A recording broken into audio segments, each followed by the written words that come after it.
Hello, church. Hope that everyone is doing well and that everything is going well wherever you may be. Um, we are continuing our study in Matthew. We'll be in Matthew chapter 8, verses 1 to 22. So if you haven't already, I've sent a worksheet with in the email with the link to this Bible class. So uh, very much encourage you to look at that and answer those questions. It kind of gets you thinking about some of the things that we'll be talking about. You can always pause me as we go along and to answer some of those questions. So we're moving into a new section in Matthew. This is kind of the overview that we've looked at so far. The first few chapters we looked at and saw how Jesus was the interpretation of everything that was talked about in Old Testament, and how everything in the beginning of his life was not by accident, how it was fulfilled. It was a fulfillment of everything the Old Testament prophesied. And then we moved into chapters 4 through 7, which we just finished up that section, and talked about growing God's kingdom and who is in God's kingdom, and it confronted evil and who the new family of God was. And then that was kind of came to a climax with the Sermon on the Mount, which the Sermon on the Mount was a sermon in which Jesus described to the people, to the crowd, who was in this kingdom, who would be in this kingdom. And it was totally contrary to what people thought in those days. It wasn't the rich or the super knowledgeable or the Pharisees or the high priests. It was those that did the works of God and had the attitudes, the beatitudes of God.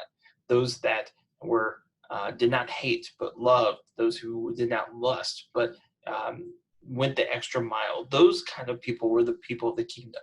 And really, he turned the whole system on its head. And now we come into a new section. We're going to, and this is maybe one of my favorite sections of the whole book of Matthew, because we're going to look at three separate um, miracles and groups of three separate groups of three miracles. That's kind of hard to say. And so I'll break this down a little bit, but they each have to do with a call of discipleship. There'll be a call of discipleship in between each one of these groupings of three miracles. And really the focus is in bringing in the kingdom and calling people to the kingdom, calling them like, come to the kingdom. And so Jesus is giving the proof that I am the king, I am the person who's going to bring in the kingdom, and then causes his disciples to be part of this kingdom. And this will end with the second discourse in chapter 10, with sending out the 12 to go proclaim to the little commission, as we call it, the small commission, to all Judea, that the kingdom is here and that they need to repent. And so what we'll see as we break down this even more is these 9 different miracles with a call to follow Jesus each one.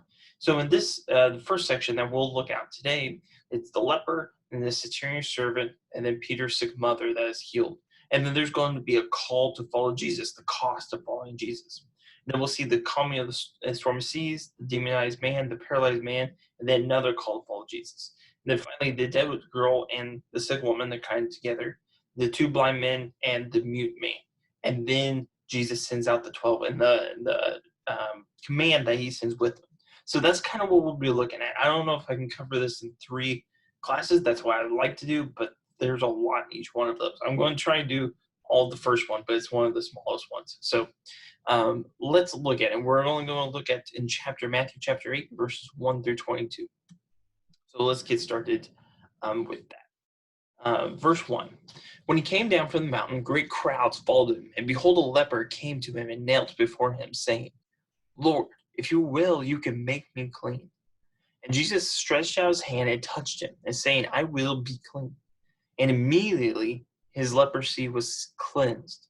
And Jesus said to him, see that you say nothing to anyone, but go and show yourself to the priest and offer the gift that Moses commanded for proof to them. We see a few things here. One is Jesus in all these miracles is showing the authority he has. This verse 1, it says when he came down from the mountain. This is apparently the Sermon on the Mount that he just gave this sermon from. And telling the people this is how you're supposed to live. Well, now he's given the proof, the authority of why he could tell these people to live in such a way.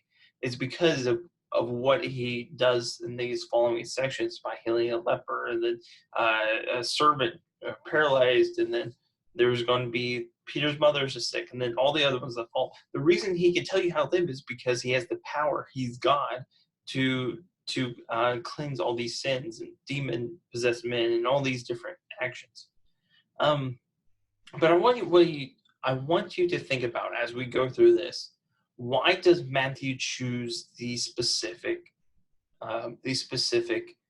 miracles? We'll read towards the end of our section that Jesus did many different kinds of miracles, many more. At the end of chapter 8, or the middle of chapter 8, verse 18 through 17, or 16 through 17, he talks about how he healed many. But Matthew specifically points out these three. And the question I want you to think on is why. And we'll circle back to that at the end of the miracles that we are looking at this time. So what do you know about lepers? Now, lepers were those who had some kind of skin disease. It did not specifically mean the kind of leprosy that we think about today, where people's fingers and toes and noses were falling off. But it did include that. It included various diseases, and they were all considered unclean, and they couldn't be touched. They couldn't be within 6 feet of another human being. It's kind of the social distancing of that day. They couldn't be with their family. They had to live apart in these leper colonies. They were people that were supposed to shout they were unclean, unclean, and that if a leper came near you, you were supposed to pick up rocks and throw it at him to keep him away from you. These were how lepers were treated in those days. And here one comes to Jesus, and he says, "Lord, if you will, you can make me clean." And Jesus stretches out his hand and touches him. Now, this would have been totally contrary to what he was supposed to do. Because if you touched a leper, you were unclean, and then you could contract the disease. But instead of the leper or Jesus becoming unclean, the leper instead became clean. It wasn't the unclean making the person unclean, but instead the Jesus making the leper clean and cleansing him. And I think that is very important, that he doesn't become unclean by the leper. He instead cleanses the leper. And this would have been something that was cast out of everyone else. Everyone else would have thought he was unwanted and cut off, and would not have been around him. But Jesus has compassion on him and touches him. This is probably the first time he'd been touched since he got the disease itself. It would have probably been the first time that anyone touched him, and what that must have felt like.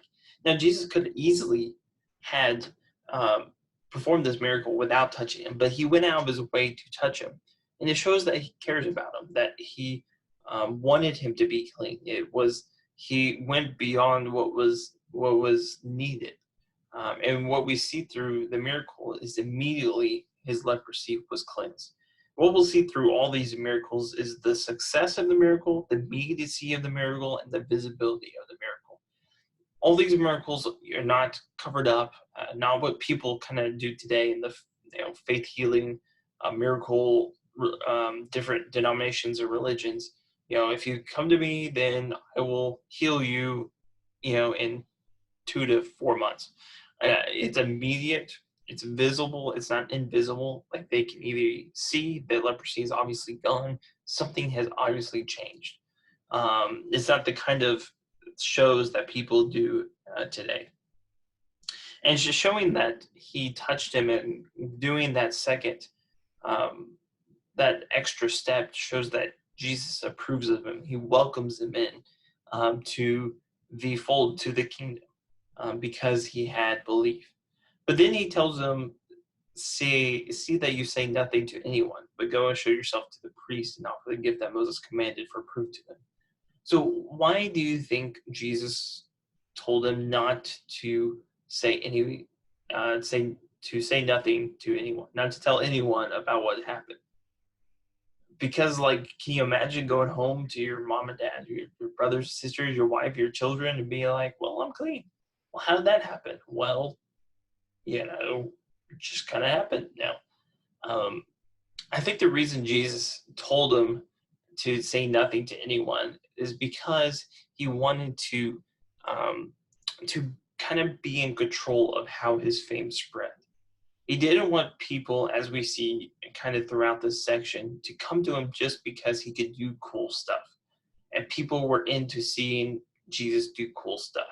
He wanted kingdom seekers. He wanted people seeking to be part of the kingdom.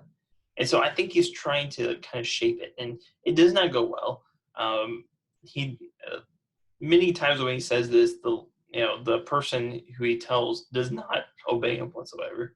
So it does not go well in that regard. But I think that's the reason he says don't do this.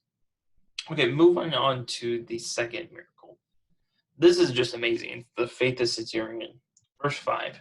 When he had entered Capernaum, a centurion came forward to him, appealing to him, "Lord, my servant is lying paralyzed at home, suffering terribly."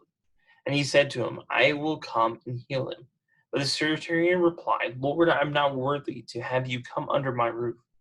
But only say the word, and my servant will be healed. For I too am a man under authority, with soldiers under me. And I say to one, 'Go,' and he goes, and to another, 'Come,' and he comes. To my servant, 'Do this,' and he does it."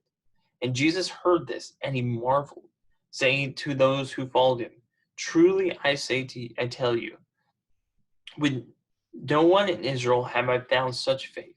I tell you, many will come from the east and the west and recline at the table with Abraham, Isaac, and Jacob in the kingdom of heaven, while the sons of the kingdom will be thrown into outer darkness. In that place where there's weeping and gnashing of teeth." And to the centurion, Jesus said, "Go, let it be done for you as you have believed." And the servant was healed at that very moment.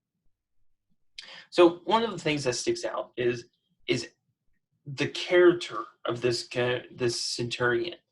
Now, this probably wasn't a Roman. This was probably just another kind of Gentile who would have been another person who was not thought of fondly by the Jewish people. To help a centurion, especially, it means that you're aiding and abetting the enemy. You're helping the Romans stay in power, which would have been preposterous to them. They would have thought that's the horrible thing, and that you're a traitor if you help them. But this was a centurion who was a Gentile, but you see through his actions in just these few verses how much he cared for his men. He utterly cared for the men. This was just a servant, and yet he went out of his way and humbled himself to ask a Jewish man who was a carpenter, a man from Nazareth, if he could come and heal his servant. Now, most peoples, especially Gentiles, would have just said, "Okay, well, cast that servant aside, just give me another one," because they're relatively cheap in that day, and they were easy to come by. There was many, many, many servants. I mean, in Italy, the number of slaves like outnumbered the number of actual citizens. Very easy to come by, very uh, relatively cheap in that day. And so most people in that day would have said, "Well, oh well, he's sick, he's paralyzed. Time to get another one. Time to upgrade." But instead, he cares for his servant and his man so much that he goes out his way, and then he's super humble. He's humble to ask a Jewish man in the first place, but he's also humble enough when Jesus says, "Okay, I will come." He says, "No, I'm not worthy for you to come under my roof. I know," and this is the other thing, he has so much faith that he says, "I know how this works. You are you're not just doing something cool. You're not doing a cool trick. You have power over sickness. You have power over your demons. You have power over all these things you've been doing." And so when someone says, you know, "Go," and you have power over something, it goes. And so you don't have to come and see it and be present. He's not limiting Jesus's power. He's saying, You just say go and the sickness will be gone because you have absolute control over it. That's why he says, I marveled over his faith, because that kind of deep faith, I think, is sometimes lacking in today's society. We think that God can only function in certain parameters, okay? He can only function in these parameters, and he's got to be present, and he's got to touch it, put his hand over someone, and then he's got to say a few words. And if he does that, then the disease can go away. But if he doesn't do that, they can't. No, God is not, Jesus is not restricted by such things. He is commander over the sickness, the disease that is in place. And if he tells it to go, it will go no matter where he is. And then he makes a remarkable statement after that, that in verse 11, that I think was a warning to the Jews, because he says basically this centurion is better than, has more faith than any other person that I have seen in Judea.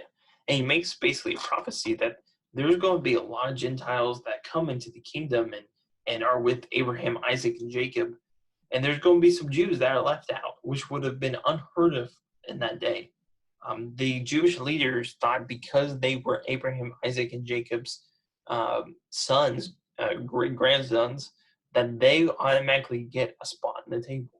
And that was not the case. That is not the case. And Jesus is saying it's not the case. And that's one of the reasons that he will have so many enemies by the time that this is all over and they want to put him to death. But also notice that this person would have been not thought of well by Jewish society, but this person showed enormous amount of faith, just like the leper. Leper would have not thought about a huge amount of, would not have been thought of by society, would have wanted kept at a distance, not helped.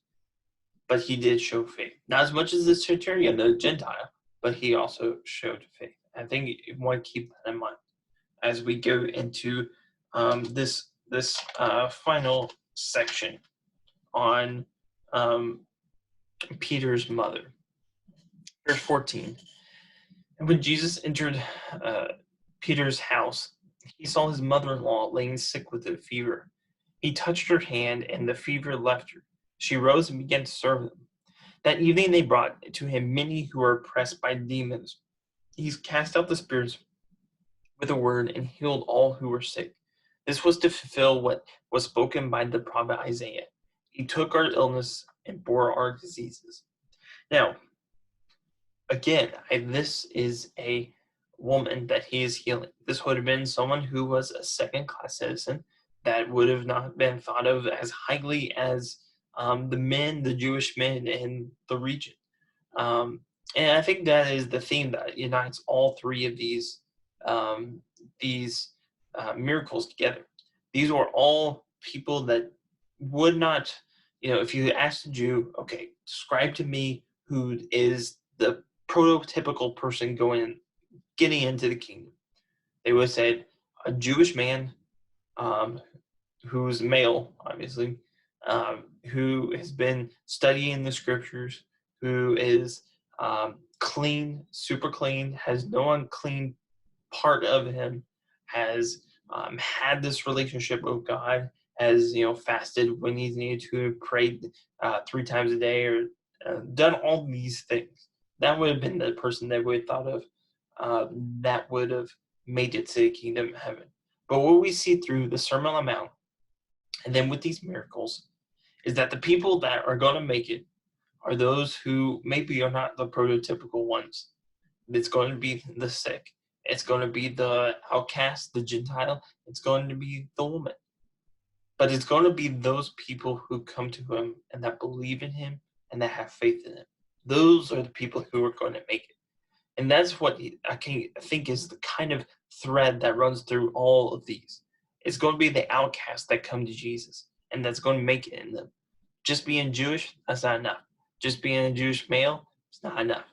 You got to have faith in Jesus to cure your diseases, to cure your illnesses, to take on whatever you have. And that's the bigger picture in all of this. It's because if you don't trust him taking on your diseases, your fever, your leprosy, your uh, um, disease for the paralyzation, then how will you trust him to take on your sins and your disease that is in your spiritual life?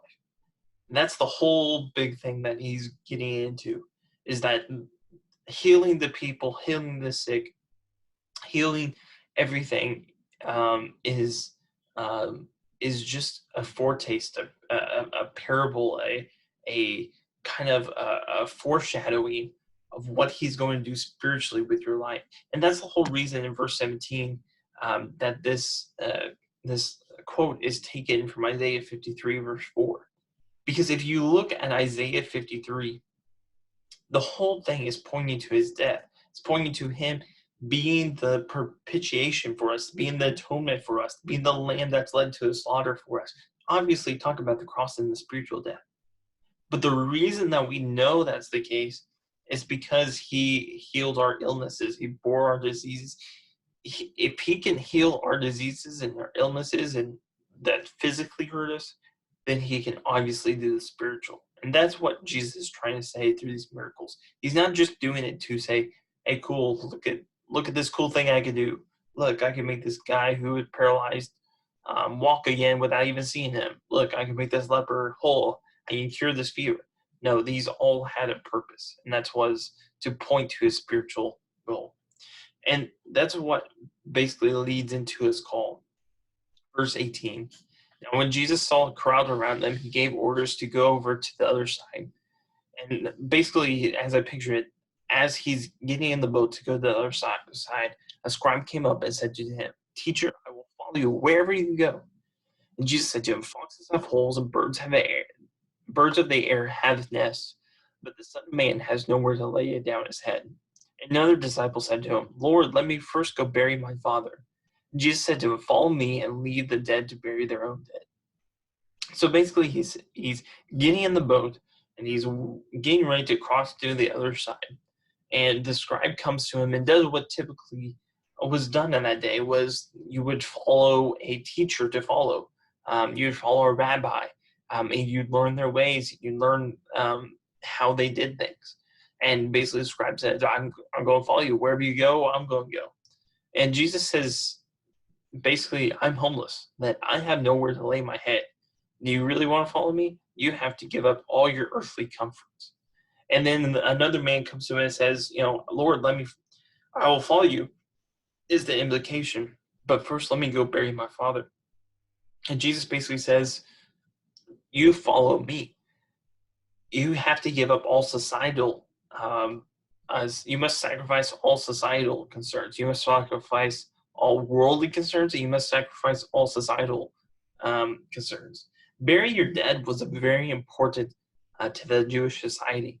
It was one of the things that you were allowed to miss certain Jewish festivals or holidays to bury your dead. It was that important. But Jesus says, follow me. That's what you need to do. You need to follow me. And I think he says that is because I think one of the reasons he mentions this is it says at the beginning, it says Jesus saw the crowd around him. And I think he was looking at the crowd as like, yep, I have too many people following me. Not all these people are for real. Remember, he said, narrow is the way that leads to life. Wide is the way that leads to destruction. And many people who find, I have way too many people around me. Not all of these people are following me for the right reasons. I need to weed them out. Okay? You want to follow me? You're homeless. You don't have you let go of all worldly concerns. You want to follow me? You have to let go of all societal concerns. You have to follow me. That should be your only thought in your head. That should control everything you act, everything you say, everything you think about is following Christ. It's not one of making excuses. And I think that's what oftentimes we do in our society is we try to make excuses. Oh, I'll follow Christ when I get a little bit older, when I have kids, when I have my kids get out, when I'm retired. I'll follow Jesus. I'll follow him when on Sunday mornings only. I can set aside Sunday mornings and during that time I'll follow Jesus, but the rest of the time I just don't have time. I'm busy. follow me. And if Jesus said it is so important that you don't have a house, and so important that that you give up your societal obligations of burying your own father, how important do you think that is in our life? And if we skip worship or we skip our spiritual time for whatever that is, do you think he would be okay with that? If we skipped worship service to sleep in or to watch a football game or to whatever it is, do you think you'd be okay with it? If you put work or um, your social life in front of spending time with Jesus and God and prayer and study and helping other people, do you think you'll be okay? Because Jesus has followed me. Leave all the worldly things and all those things aside. You need to follow me. And he's saying the same thing to us today. So, and the people that he's going to be there are the people who are rejected by the world, the people who are not looked kindly by the world, the outsider. Those are the people who are going to follow him. Because to follow God, you have to be an outsider. You have to be someone that's rejected by the world. And those are the people who have faith in him, the faith in him to cure their sickness. That is the people that are going to follow him. And I think the same call is today. We have to follow him with everything we have and have faith that he will cover our sickness and cover our sorrows and to be there with us to the end. So that's Matthew, the first half of chapter 18, the first section. I hope it's been a blessing to you, and I hope it's very helpful to you on this Wednesday. I hope you have a great day, and that if I can help you in any way, you just let me know. Hope you do well, both physically and spiritually. Keep both in mind and work on both. I can't wait to finish up Matthew and to get into this Matthew chapter 18 and get into this next section. I hope to see you on Sunday. Can't wait. See you.